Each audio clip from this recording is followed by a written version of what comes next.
Hello, friends. Welcome to Trinity Talk, online panel discussion. I am Caleb Don Conyate, and this is the last episode of the series sponsored by the College of Arts, Sciences, and Education. As we begin, let's listen to the opening remarks of Trinity University of Asia's Vice President for Academic Affairs, Dr. Gisela Luna. Thank you, Caleb. Welcome, everyone, and welcome to a great Saturday weather here in Manila. And of course, I'd like to welcome our speakers, Mr. Anthony Abel from Trinity College, Florida, who is now at 10 o'clock evening in USA. Dr. Michelle Min Lee, thank you for joining us from Changrung Christian University of Taiwan, and Mr. So Fujeda from Rikyo University, Tokyo, Japan. So welcome again. The word new norm came about because of this COVID-19 phenomena. I think all of you know that this word has been going around from the beginning. But to me, this word speaks of changes. And so we anticipate a change of perspectives when we talk about the new norm. The challenge, of course, is how we approach this change, what our attitude should be, what do we expect, what our perspectives should be. So I'm looking forward to this webinar because it speaks about opportunities rather than threats. And to me, that's a very positive regard towards this pandemic, towards this uncertainty. We need positive perspectives rather than ruminating about uncertainties. So I'm looking forward to what our global speakers will share from these perspectives and experiences. And hopefully we gain not just global insights, but for us, a takeaway of how change in how we see things amidst all of this. And my thanks to the speakers for taking time to share and join us today. So everyone, let's listen, join in the discourse, and establish a good exchange of ideas so that we leave this webinar with a fresh and positive insight that will help us go through these times. Enjoy this day, enjoy this moment. Congratulations to the organizers. Stay safe, everyone. Thank you very much. Welcome, everyone. Thank you. Thank you, Dr. Luna. Yeah. More than 5 months into the COVID-19 pandemic, it is becoming clearer that the future of many educational institutions lies on how they can adjust and innovate. These dark times are a learning experience for those who are willing to learn from one another, of course. In the next hour, we will do just that. We will learn from one another. The focus will be on the new norm impacts to education. Joining us are three experienced school administrators from our international partners.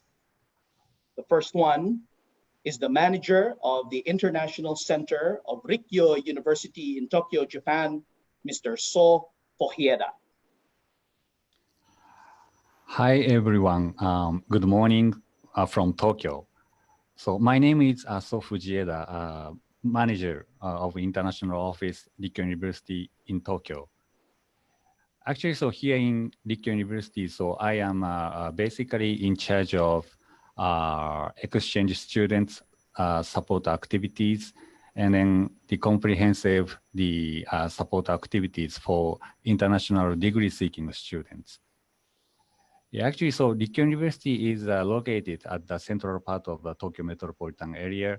And then so we have a history more than almost 150 years.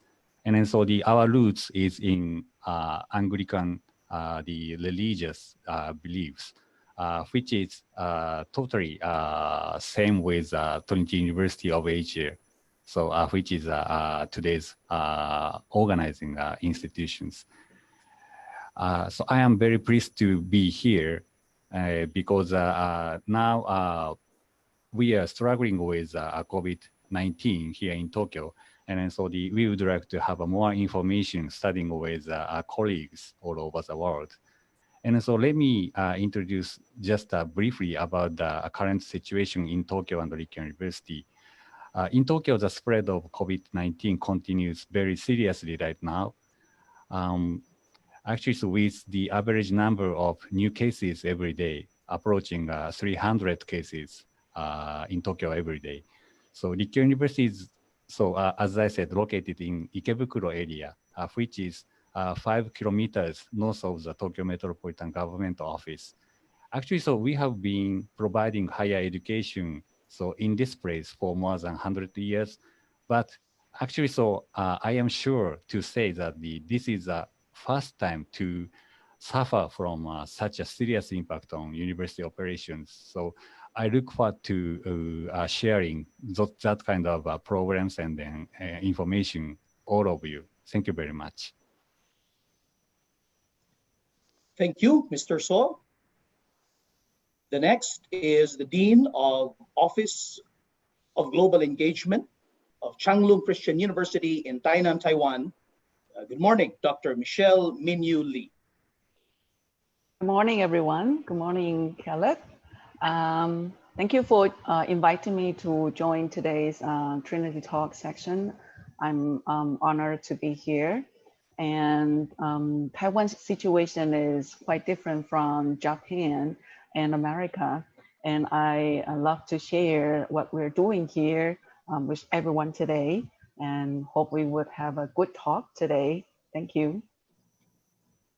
And of course, we also have the Vice President for Enrollment of Trinity College of Florida, USA, Mr. Anthony Abel.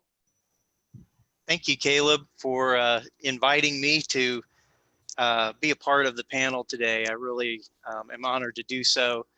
And greetings from Southwest Florida. I'm part of a small Bible college here in Southwest Florida, training men and women for gospel ministry throughout the world. And we've sent many of our graduates to parts of Asia, and they're ministering there even today in those parts. And so part of our struggle here in Florida is just the rising cases of COVID-19. Today we clocked over 12,000 cases in the state of Florida of new positive cases. And so you can probably imagine what kind of complications that brings to the educational space. So I'm happy to be a part of this and happy to learn from my colleagues over in Asia, and I'm ready to enjoy the conversation. Thank you for having me. Thank you, Mr. Abel. Before we begin the discussion, I would like to encourage our viewers to write #TrinityTalk on the comment section. If it is okay with you, please mention the name of your school so that we can also say hi. It would be a big encouragement for us to see your presence on the comment section. Also, should you have questions, please feel free to write them on the comment section, and we'll do our best, given the time that we have, to answer them in a little while. So we go to the first question that we want to ask our panelists. With the world shocked by the pandemic, what were the main considerations that your school had to suddenly remember or implement in preparing for the pandemic affected school year? I'm sure some of us were in the middle of the semester when it hit. And then what were the considerations or the adjustments that you had to do in terms of curriculum or maybe modes of delivery or school standards and international students? Maybe we can start with VP Abel. Yeah, so we were in the middle of March whenever the United States declared a state of emergency, and most of the states went to an online or virtual format for the remainder of the semester. And so in our particular case, our students were on spring break when that took place. and we just told them to stay home. And then they began to do their classes through a virtual, and we used Google Meets at the time to do that. The students remained in their normal class slots, so they would come into a Google Meet area, and the professor would deliver the lecture for the day and the interactive content for the day. We also had a learning management system that we did most of our quizzes and forums and turned in papers and such. And so that really assisted us to be able to have a little bit of cohesiveness between the seated classrooms and what took place in March. So moving forward, you know, we've spent this summer really trying to upgrade our technology and prepare for probably the reality that we're going to go back into a virtual environment sometime this fall. As I mentioned earlier, the cases are spiking right now in Florida to numbers that were beyond what was happening in March. So it's hard to believe that we'll probably stay in a seated environment, even though we've prepared to safely engage the students in that. What about in Taiwan, Dr. Michelle? Yeah. Well, we keep low confirmed cases.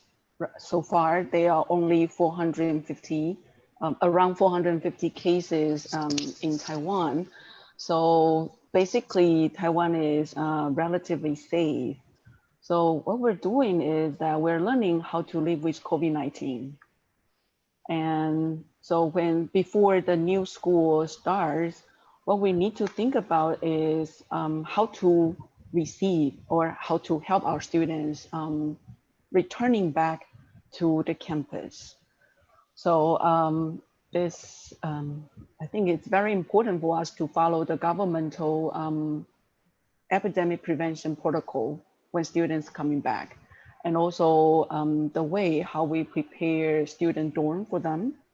And we also need to provide quarantine dormitory for students, for some students who's coming back from the countries that government request them to do the 14 days quarantine. So this is one thing that we need to think of.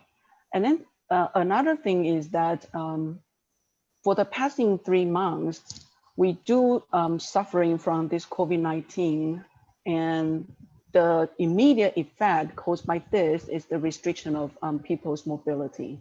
So we, in last semester, in the passing semester, we there's some of our students who cannot coming back, so that would force us to start doing online learning, and with a very short notice. So that's very important for the university too, that to prepare the school facilities and also the faculty for the coming online learning needs. So I think those are the two things that we need to pay special attention to consider when students coming back for the new school year. Mr. So, when you were Yes. sharing a while ago that the infection there in Tokyo Right. is spiking Right. that tremendously, we were Exactly. a bit surprised. So, Right. sometime in March, what were the adjustments that you had to quickly do when the pandemic hit? Right. Yes. Yeah. Actually, so the situation is keeping not good. So since the beginning of March. So in that sense, throughout this the several months, the elementary things is just to ensure that student, faculty, and the staff members must be prevented from getting infected. So actually, so for these several months, students are not allowed coming to the campuses without permission. And then so in particular, in terms of supporting the international students, so as Michelle said, we are implementing infection prevention measures. So including quarantine types of the things in the 5-hour international dormitories. So this is a kind of a consistent basic things we have been pursuing for preventing kind of damages from the pandemic COVID-19. And so in addition, so I would like to mention some measures we have been taking. So the one of them is to implement the planned curriculum with as little change as possible.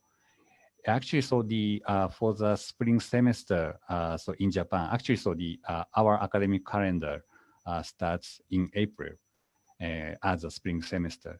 So in the semester, all of the we are operating more than 3,000 courses.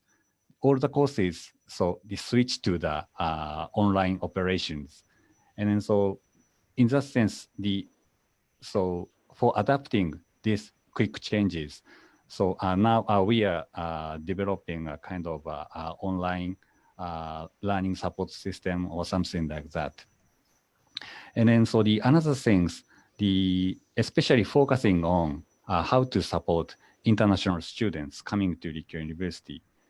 Actually, so now we are focusing on how to provide the appropriate support to both degree-seeking international students and then exchange students.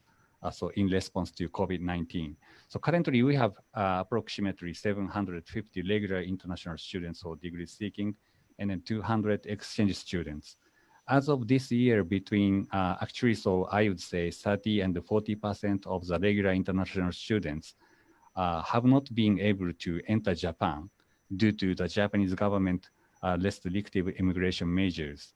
So also many of the spring semesters exchange students have already returned to their home countries during the semester. So we all already decided to cancel the coming fall semesters exchange program. So considering this situation, so our mission is clearly to provide a proper environment for foreign students to connect their studies at Rikkyo and even from the abroad. That is a big challenge now we are facing. Considering, yes, thank you, Mr. So. I heard that the focus of the institutions are making sure that the international students are safe, but it also means that sacrificing the number of international students for until the pandemic is over, right, Mr. So? Exactly, yes. Now we are having a serious problem. So actually, so due to the government restrictive measures, so we are not able to attract international students during maybe the pandemic period. That is a very big issue. So in terms of kind of international education perspective, in Rikkyo University. Wow. Mr. Abel, VP Abel, do you also have international students in your school, in your college? Yeah, primarily our student body comes from the southern part of the United States. The majority of our students are actually in-state students. We do have some international students from the Caribbean and around, and Pakistan and some of those places. But primarily, our students are from the United States. So we were not really facing the same issues with international students that some of the other universities are facing. But do you also get, among the local students that you have there, are you also getting decisions of students not enrolling, in the coming semester simply because they're scared of what's happening? Yeah, it's an interesting dynamic because we expected probably about a 20% decrease in enrollment and a melt away of our existing students. And thankfully, to this point, that has not really been realized. We are on track to have approximately the same amount of new first-time full-time students in the fall. And our retention of and returning students are approximately the same. And so to have a flat enrollment year is actually a thing to rejoice about. And that's usually not what comes out of the mouth of an enrollment officer of an institution, you know, the year that you have a flat enrollment. But this year in particular, we're just grateful to be able to retain the students that we have and to be able to gain first-time full-time students that's equal to last year prior to COVID. Wow. So later we will be asking maybe the strategies that you did in order to make sure that you retain the numbers. Of course, you prayed a lot so that you're Yes, able to retain the numbers, but also there are other strategies maybe we can learn from those. absolutely. Dr. Michelle, your school has a big number of international student population. There's a question here. Extended school closures may cause not only loss of learning in the short term, but also further loss in human capital and, of course, diminished economic opportunities over the long term, especially among private schools. And knowing that you are Rikyo University and Changlung Christian University very much affected by international students not being able to enroll or visit your universities. How do you address this concern, this loss in human capital and diminished economic opportunities, if I may ask?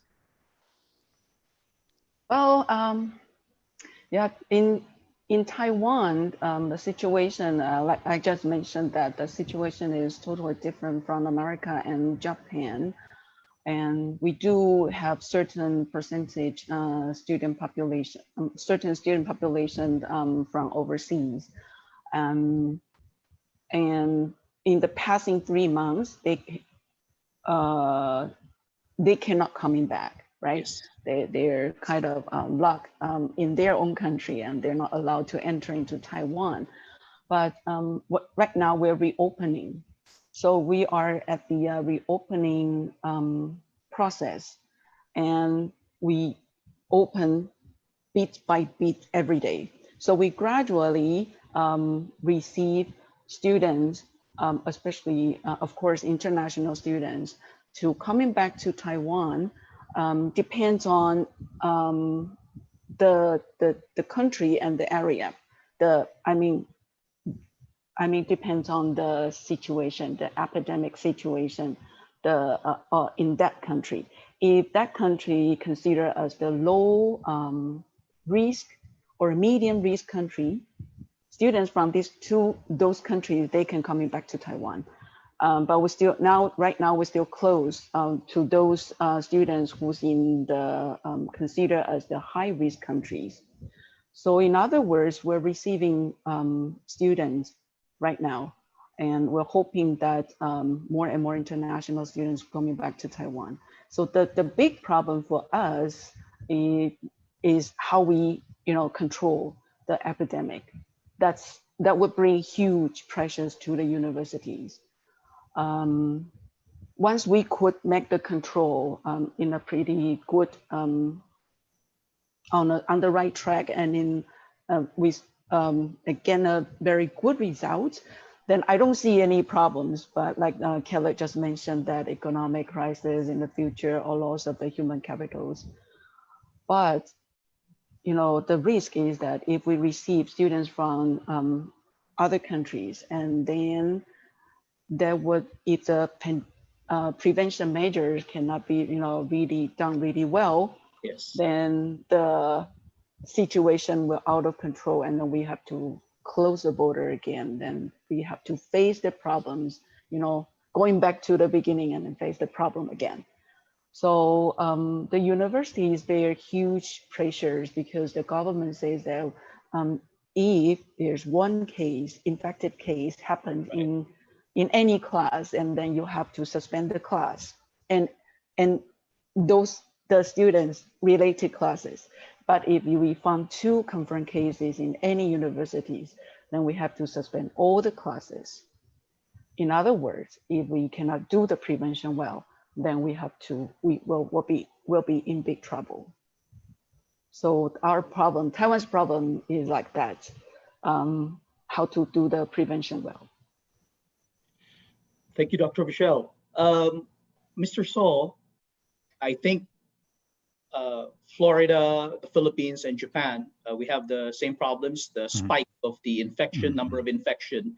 And there are people who have proposed an academic freeze, maybe no classes until, until the pandemic is gone. What do you think about this? Do you agree? Yes, basically, so I agree with the idea of academic freeze. So coming from this pandemic situation.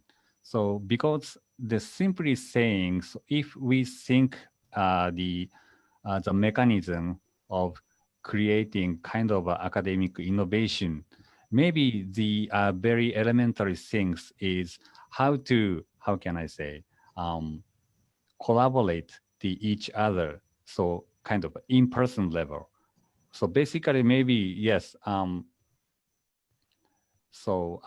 Even though, so we have a situation like this online, so there is a still pretty good conversation and then collaboration, but so thinking so more deeply, so maybe the most important things is that to have a dialogue, so in a direct manner. So now, so all of you are knowing that we cannot have that kind of situation right now. So, and then this situation is keeping for several months. Maybe, so more or less, so everybody is concerned about the loss of that kind of direct opportunities for collaboration. So that might be leading to a kind of academic freeze. So this is kind of my emotional impression, but yes, basically, so I agree with the idea of academic freeze. So, and then so eventually, so we need to think about how to restart the direct activities on campus.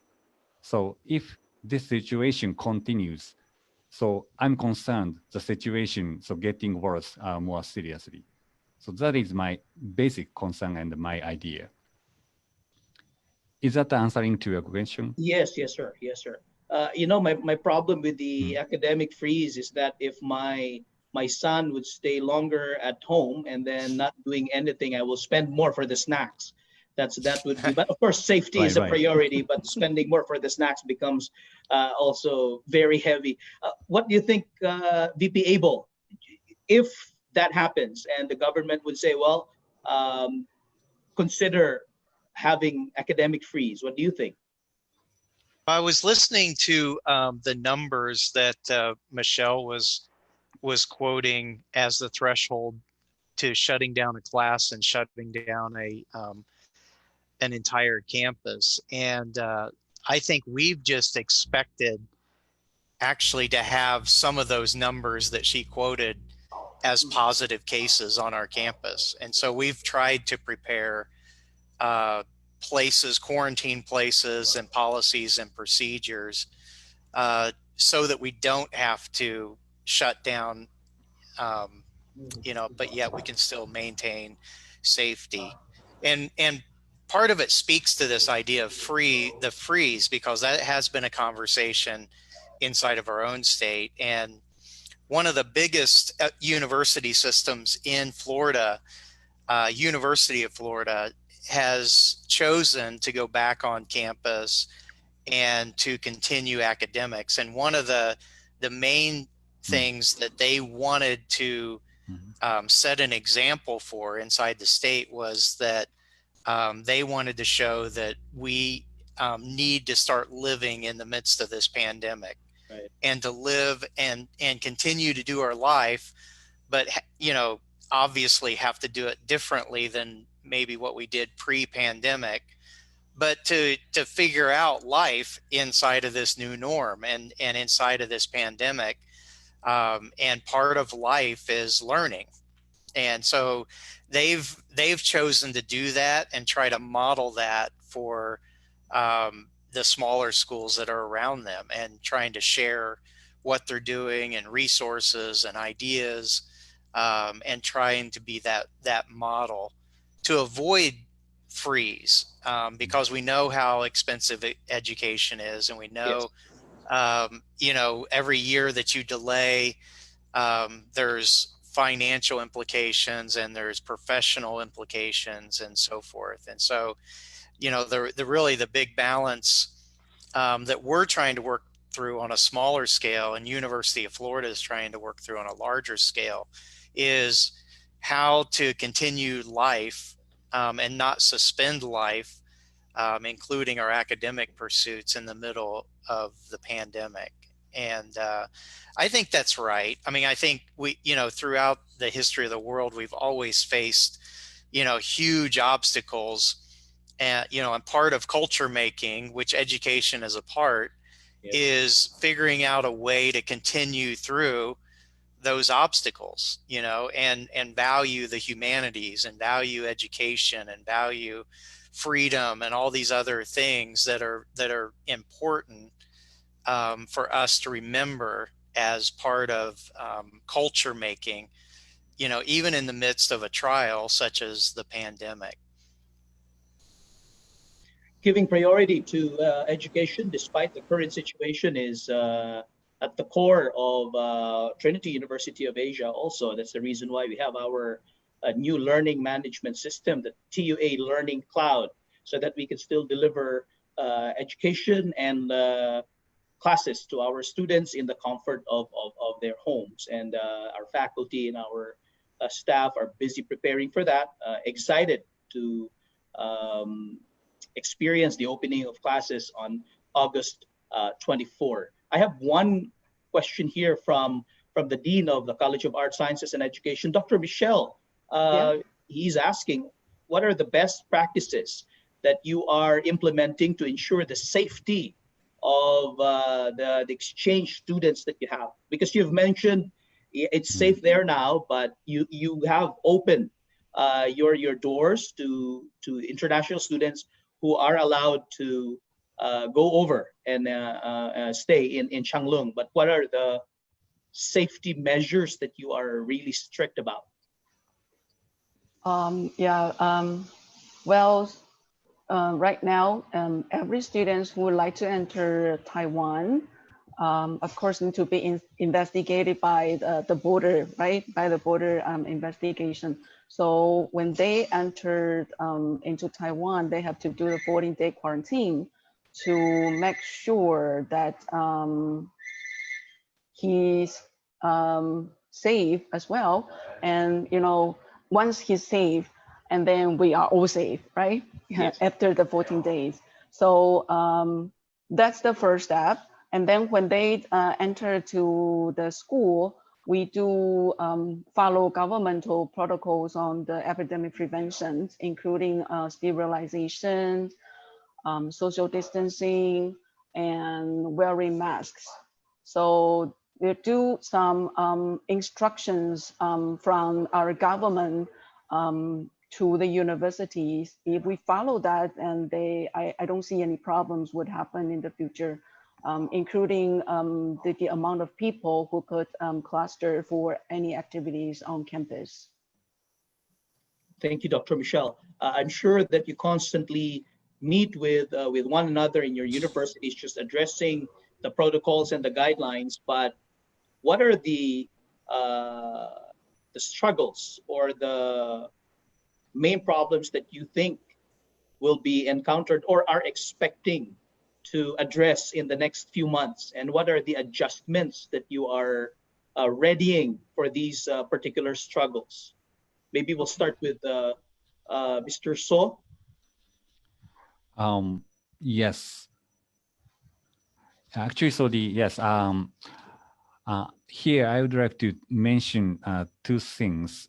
The one of them is not necessarily relevant to your question, but borrowing this time, so I would like to say two things. The first one is maybe actually, so someone is asking as a question, but yes, there will be a kind of ongoing problem. So deriving from continuing this all online classes styles.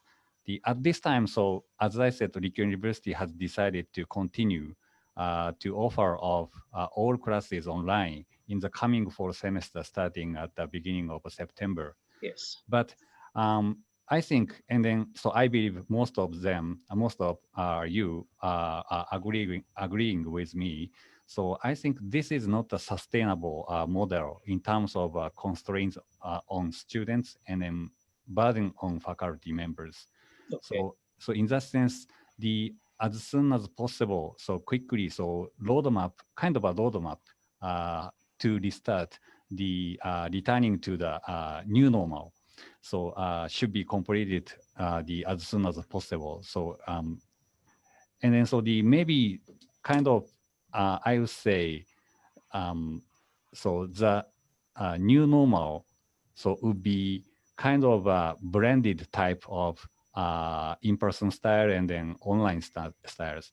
But right now, so I cannot figure out the exact shape of the what is the kind of the blended type. But anyway, so I need to have a roadmap to restart the new style of educating activities. And then second one is, so yes, so I think the so coming problem would be yes, this COVID-19 will make a kind of a severe competition between universities, so nationally or internationally. So actually, so maybe in other words, the disparity between the strong universities and then weak universities may increasing. So depending on so each university's ability, so how to build a new strategy for education and research. So in light of this experience of COVID-19 pandemic. So I think these two things could be interrelated. And then so yes, in other words, so these two things could be a new problem. So we are facing right now. Thank you, Mr. So. Dr. Michelle, Mr. So mentioned it will be a stiffer competition among universities, and of course it will be the, those supported by the government would have an edge in terms of budget, especially if it's a big university. Uh, how do we make sure we stay competitive in this as private schools? How, let me make sure your question. So you're asking, how can we make sure the competitiveness among private universities? Yes, ma'am. What will be our edge now? Because Mr. So said the competition will be stiffer, and it will be about curriculum, funding. How do we make sure that we at least are able to hold our ground? Yeah, I think in this post-COVID-19 age, well, the competition, if we and no one like competition, right? Yes, but yes. but still the can I say market Right. our student population is fit. So every universities are competing for more students to join the Right. university. But in this post-pandemic, what I want to say is that we probably, because this is a world crisis and no one have found the best strategy or best methods to respond to this crisis. So what I would like to say is that probably we need to put that aside for a while and then work together to make sure the co-development, I think. Well, but I know it's not possible for, especially their VP here, right? VP Abel, maybe you could talk about this. I don't think that it's easy to persuade the president to just, give up any thinking on competition, right? That's just not practical. unrealistic, but for teaching and learning, Yes. or for, you know, in terms of student development, I think we should put down the competition aside and then really work together. And especially when the pandemic has restricted people's mobility, and some of the students might, you know, start considering delaying or canceling their plan of studying, even in domestic universities, or either in domestic university or in internet overseas universities. So yeah, we need to work together to come up with you know, a good solution for education, for higher education. Thank you, Dr. Lee, for that wisdom. Thank you very much. VP Abel, you mentioned a while ago that you were surprised the number of enrollees is still good. What do you think contributed to that retention? Well, I think there was really a couple things, and I'm not sure.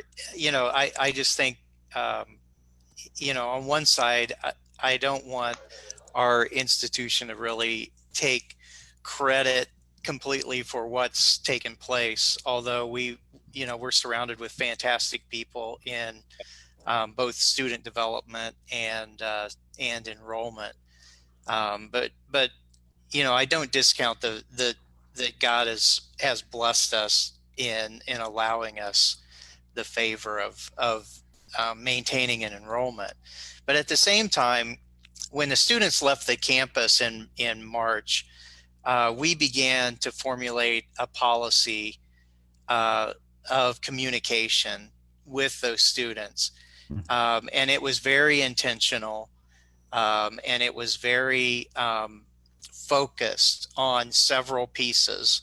Number one was that the faculty and staff missed those students, and we wanted them back when it was safe to do so. And we communicated that very clearly to them, that this campus is just a bunch of collection of buildings without education happening and without students on the campus. And so we made it a huge priority to let them know how much the faculty and the staff missed connecting with them.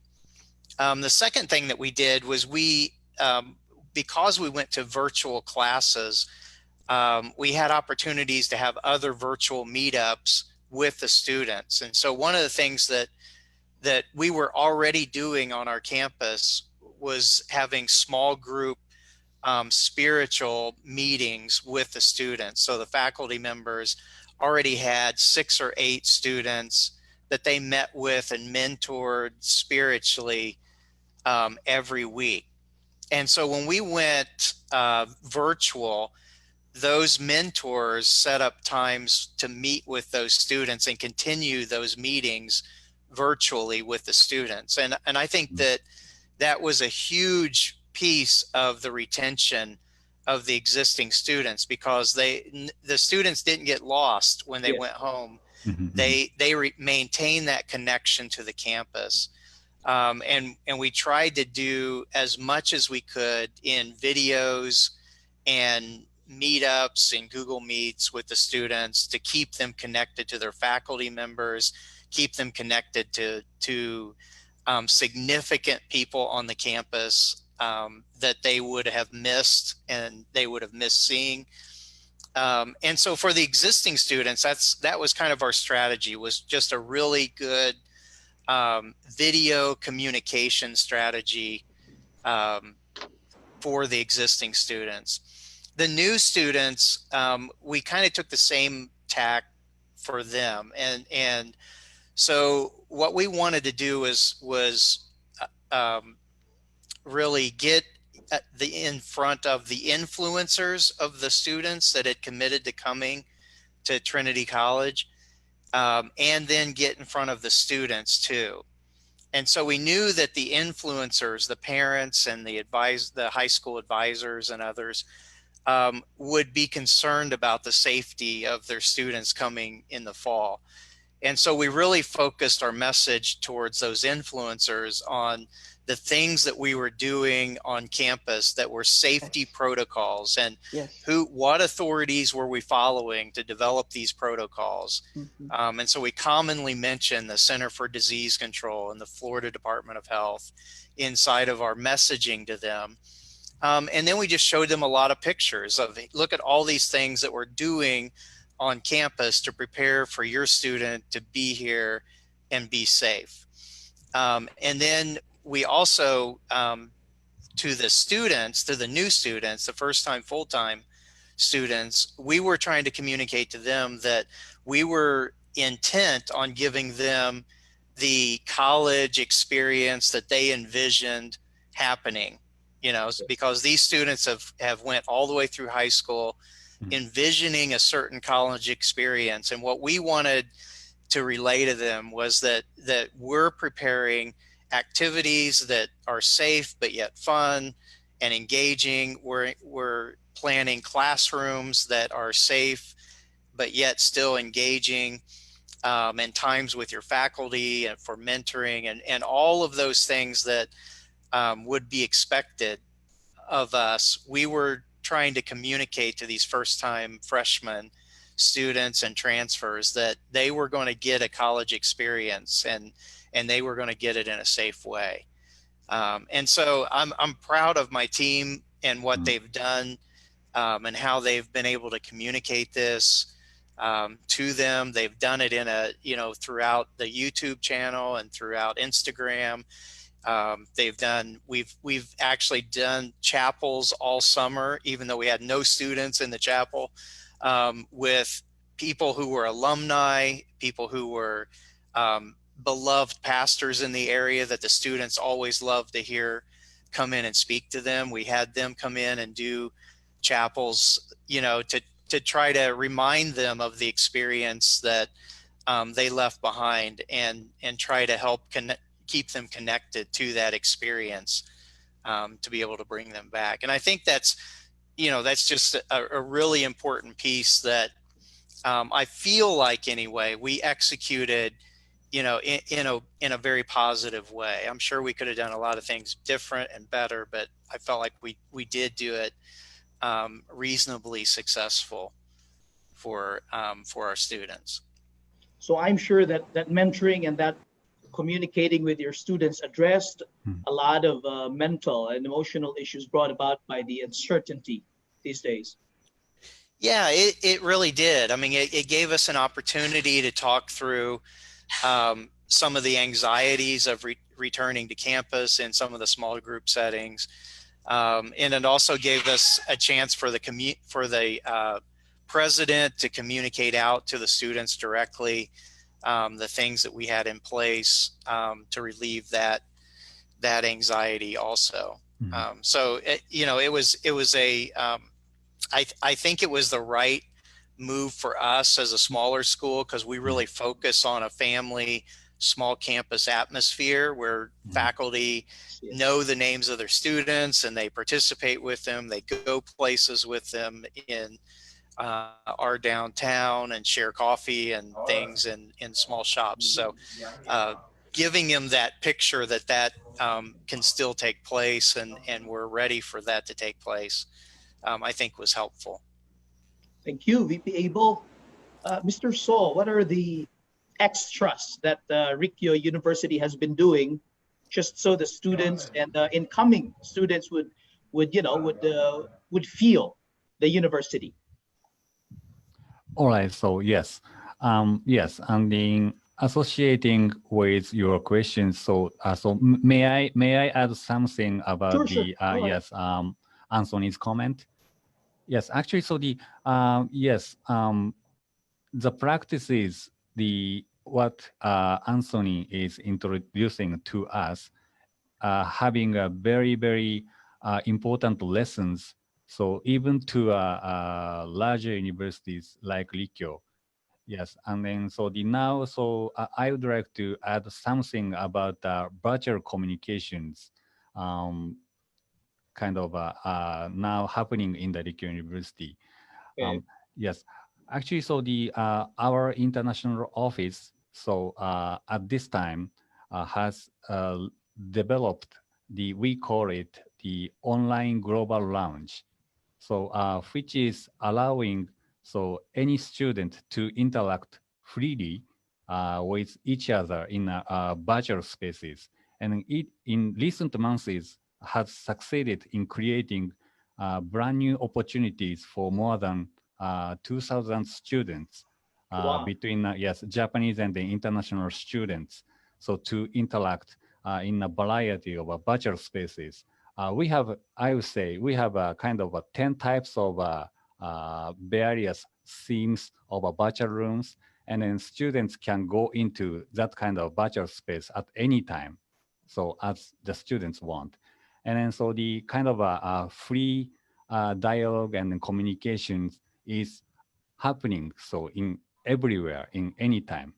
So at first, we didn't expect this type of activities will go better or successful or not. But actually, so reality is that that kind of spaces is working so kind of automatically. Students Wow. can get in these spaces and then so creating a new types of encounter. So maybe this is maybe what we wouldn't have in normal situation. So this is happening. So in the situation of a kind of a pandemic, situations. Yes. So yes, I think so. This is a kind of becoming a hint for thinking about what is new normal. Uh, And then Yeah. yes, yes, and then so this is a kind of a matching point with what Anthony is saying about. So maybe we need to think about how to make a good mixture between kind of in-person communication and then virtual communications. So we found so in the situation of COVID-19 pandemic. So yes, Ella. I Yes, also agree yes, with Mr. Stoll yes. and VP Anthony. I think one of the response to this COVID-19 is how people embrace the technology, right? And we also at CJC we also thinking about creating or developing a virtual exchange program Right. for our students and students from our partner universities. And so this application of technology and information technology would change how yes. people exchange the information and even people's communication behavior. And I think we probably need to be better, ready for the future digital society. Mm-mm. Exactly. Yes, I completely agree with Michelle's the comments. Dr. Michelle, I thought of you when I saw this question. What do you think will be the new norm for research? Research. Yeah, for research, the output in the research aspect of the academe. Okay. From my perspective is that after the COVID-19, I just mentioned that people will start using or relying on technology more. So this virtual collaboration, right, Yes. will happen more. But I also want to mention the theme of the research will probably a little bit switch to, work together to solve the world problem. I think this pandemic situation really helped us to understand that everyone live on the same world. Right. So when one problem in certain part, and no other parts can be escaped. So Hmm. we have to work together, right, to seek for the solutions to the world problems. So in the future, I think that academia will work closely with industry, more closely with industry and the government to to study on the problems, especially the world problems. And also universities need to work together to seek for innovative solutions to education from re-investigating the student needs and the social needs. I have another, thank you very much. So it's a focus on just being together and finding a way to come up with researches that would benefit everybody, not only Yes. a certain Yes. sector of society or a certain market. Yes. Then I saw this question, and I also remembered you, Dr. Michelle, being the only mother here. How do you think, this is a very interesting question, and almost made me cry. How do you think children with special needs can cope and maximize the paradigm shift in education? Children with special needs. Children with special I know needs. this is beyond the tertiary level, and it's not only an intellectual and practical, but I know. it's also an emotional question. How can we help them, or what can we expect will happen to them? Or how do we help them? Okay, I don't know how much I could answer your question, but so far, because I'm working at the tertiary level, at the tertiary sector in the university, so Yes. what I'm thinking is how university could help Yes. those kids with special needs. So this is part of CJC's focus. We focus on university social responsibility. I think that's part of it. So we could lead the college students to work with the communities. And then we lead the college students to look for problems existing in the community, including kids with special needs. Yes. And then when they bring back those problems to the university, we could lead them to, lead them to think about the solutions for those problems. This is what I could think of because I'm not a teacher trained for special needs kids. Yes, yes. So what I'm thinking is how a university could do to for the needs of those kids. And I think this could be a very good project for college students. And I think that how those projects could be done by the students, it could integrate into credit courses so that students would take very serious attitudes and very serious attitude to their learning and helping those kids. Thank you, Dr. Michelle. Mr. So? Yes. I think this is specifically for you. What is the new norm do you think will be in school? Large class sizes because of virtual learning, or small class sizes because of social distancing? Right. Yes. Actually, so I like this comment. So because we need to think about how to find new efficiency and then effectiveness. So in the era of COVID-19 pandemic. Yeah, actually, so the thinking about the efficiency, maybe so our direction would be that for large classes now, so for example, there are many mass communication, mass teaching classes, like with 500 students or something like that. There are a lot of this type of classes in the universities.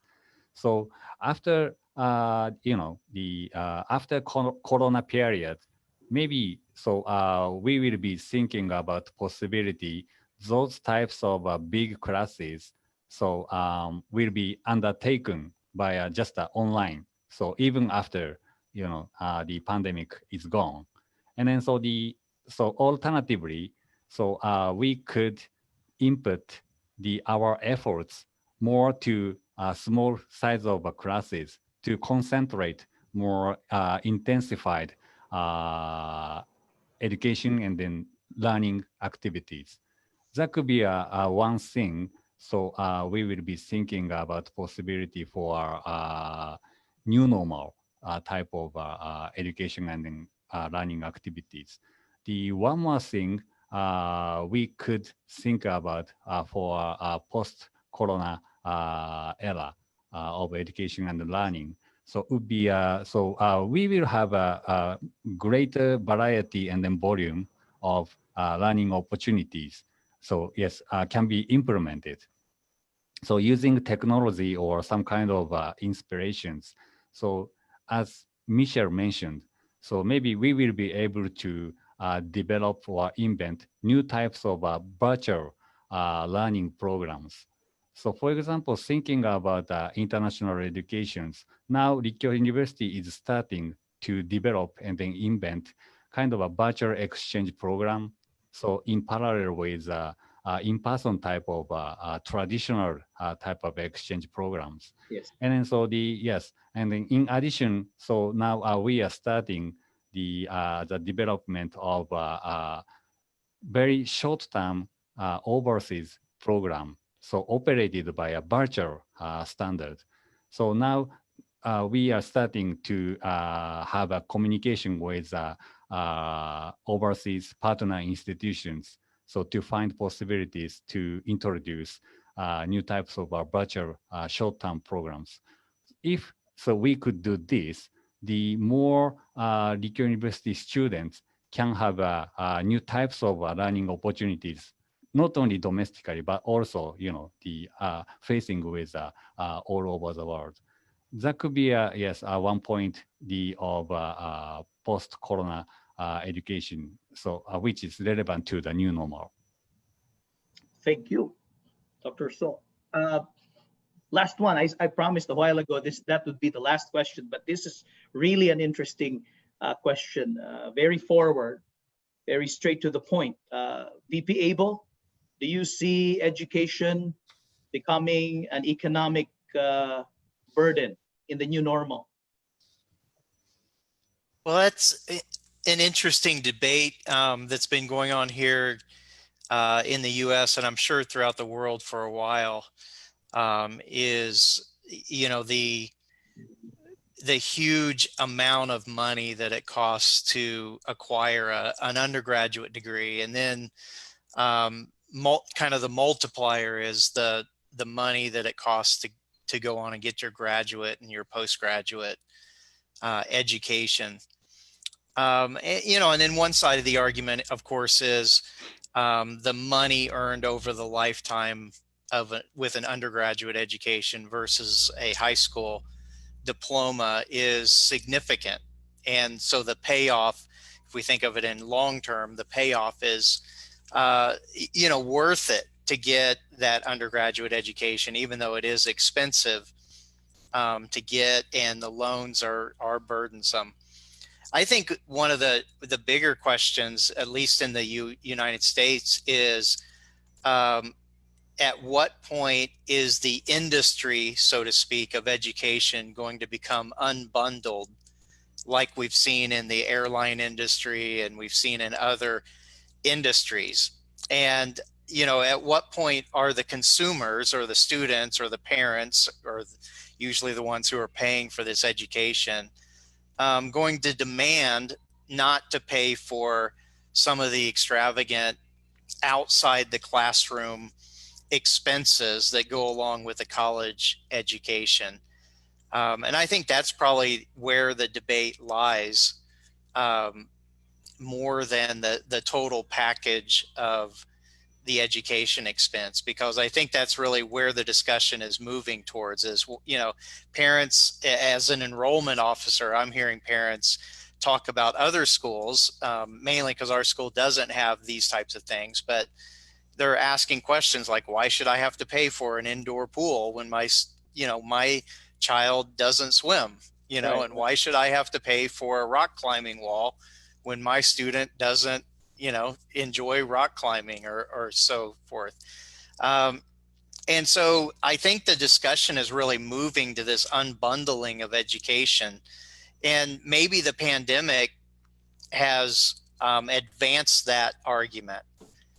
Because we're seeing education delivered virtually, apart from all of those amenities that are on a campus, and it's beginning to force the question of what really is intrinsic to getting an education. Is it this extended campus environment that, you know, is these awesome buildings and, you know, amenities, or is it really what happens inside the classroom, the actual learning that converts to, you know, a better educated society and those who are better equipped to enter the workforce, and, you know, all of those questions. Um, and so I think that's really the bigger question. You know, the cost of education, particularly in the United States, has been going up at a, you know, at a pretty steady rise over the past 2 or 3 decades.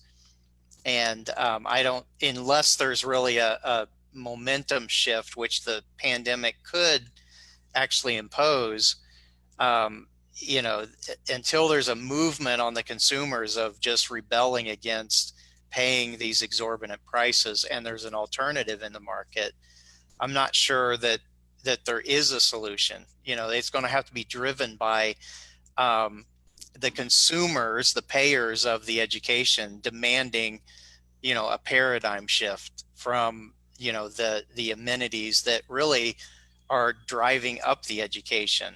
It's not really the classroom experience that's driving up the education. It's the amenities on the campus that are really driving that education cost. Yeah, that's why it's important for universities to always be ready to answer and give explanation each time the clients, the students, and their parents Mhm. ask questions. And I think if it's reasonable, the parents will always understand, because as VP Abel mentioned a while ago, education really will cost someone a considerable amount of money. In closing, maybe we can just each of us can just give the most salient specific points on which all institutions can build as a result of this current situation. What are the things that we should be preparing for, or what are the things that you already have in place, just to address the uncertainty of the situation now? Maybe we'll start with Mr. So. Yes, actually, so yes, as I already mentioned some of things, but I would like to mention two things here. The first one is again, so in the coming periods, so we can have a great possibility for variety, for having a variety and then volume of new learning opportunities. So as I said, so yes, this is the point I would like to share with all of our school or university administrators all over the world. This could be a very positive challenge, I believe. The second one is more administrative things. So from the experience of COVID-19 pandemic, kind of personally, I think that we found new ways of getting more efficiency or efficiency improvement of university administrations.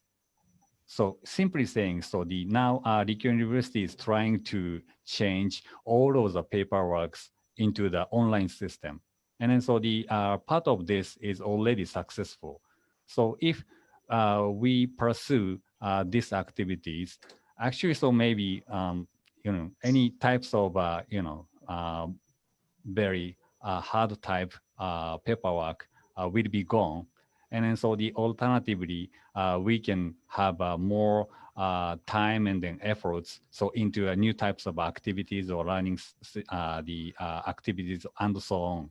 So that could be a this is a very, very basic things, but this could be a new types of innovations. So for university operations, these two things so is what I would like to share with you as a last comment. Thank you very much. Thank you, Dr. Michelle. Yeah. Salient specific points. Okay. Well, I want to follow Yes, yes. what Mr. just mentioned, that technology things that I think we have learned how the digital infrastructure affect our learning and living and how it shape the coming new digital life.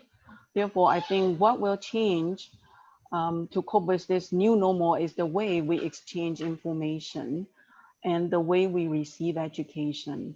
But what will remain the same will be the development of partnership and collaborations. Yes. So we have to work together. So right now, our work is that we have to start thinking and create a new vision for our futures, right? Asking us questions like, what will we do? Why will we do it? Or what will we do that no one else can do? But well, this pandemic is a crisis, but it also brings us opportunities. But every one of us have to know that this opportunity is actually based on the belief that higher education will never be what it was before COVID-19. Right, So right. there's no way for us to going back to yesterday. So we have to bear this in mind and then work together to seek for innovative ways to help each other develop and grade again. Thank you. Thank you, Dr. Michelle. VP Abel? Yeah, I want to echo some of what Michelle's comments were, and that is that you know, this you began this time together with this idea that there's a new norm, and there is a paradigm shift, and there's really no going back. And I think one of the opportunities or things that has emerged from COVID-19 for education is it's forced them to get caught up with the digital natives that they serve in the classroom. Yes. And education has long lagged behind in technology and in the effective use of technology in education. And in many cases, the faculty, me being a faculty member myself, have treated it as kind of the pet in the corner as opposed to leveraging it for all that it's worth. And the pandemic has really forced us in many ways to leverage technology in a way that we've never done before. And in leveraging it, we've come to see the opportunities that exist inside of it. So one part of it, I think, is the opportunity that's before us is to really see what we can do creatively with technology that makes us do education different than what we've done in the past. Because there, as Michelle stated, and so stated, there's no going back. There's only forward now. And Yes. and for us, part of that component is technology. I think the other part is, and it was mentioned by several people earlier, several of us earlier, and that is competition looks different now than it used to look. And we have to be collaborative. Small institutions need to collaborate with large institutions, because the large institutions have to realize they're not going to get the students that are attracted to those small institutions. The students that are attracted to them are attracted to them in spite of all that large institution could have offered them. And so with them recognizing that, it gives us an opportunity to collaborate and leverage to provide education more holistically to our world and really to our own countries, and to ensure that education happens at multiple levels, instead of viewing it as this competitive, you know, trenching out for each individual student. And I think COVID has kind of reminded us of the endeavor of education at all levels. And if we can just keep that, you know, in our forefront before us, that it's ultimately not about the money and it's not about a student count. Yes. It's about, you know, educating our world and educating them from the perspective and with the tools and the talents that each institution can provide. I think that's a huge takeaway from this pandemic, is that if we can see that every institution has value in its own way, and seek to help those institutions Mhm. realize their best, whether it's a small institution delivering creativity that a large institution can't do because of the mechanisms, or the large institution providing resources that a small institution could never have. Mhm. I think that's a huge piece of it. Mhm. And then the last thing I would say in our context, in the United States context, we've been able to utilize government money that was afforded to us that's never been afforded to us before. Mhm. We've used it wisely. We've been prudent about the way we've deployed it. And I think that sends a message to our government that that there is a need for increased support for education if they want to train quality students and quality citizens for the next generation. They're going to have to invest heavily inside the endeavor of educating those citizens. And I think that's really the third thing that's come out of this in our particular context is that these institutions will use the money wisely and they will invest it in their students to produce good citizens for the community and their nation and the world. Very well said. An hour passed by. I think more than an hour passed by without us noticing. A big thanks to our dear guests for sharing their expert insights on the challenges and opportunities afforded to schools by this seemingly dire situation we are in now. Thank you very much, Mr. Soko Hieda of Rikyu University, Dr. Minyu Lee of Changlong Christian University, and Mr. Anthony Abel of Trinity College of Florida.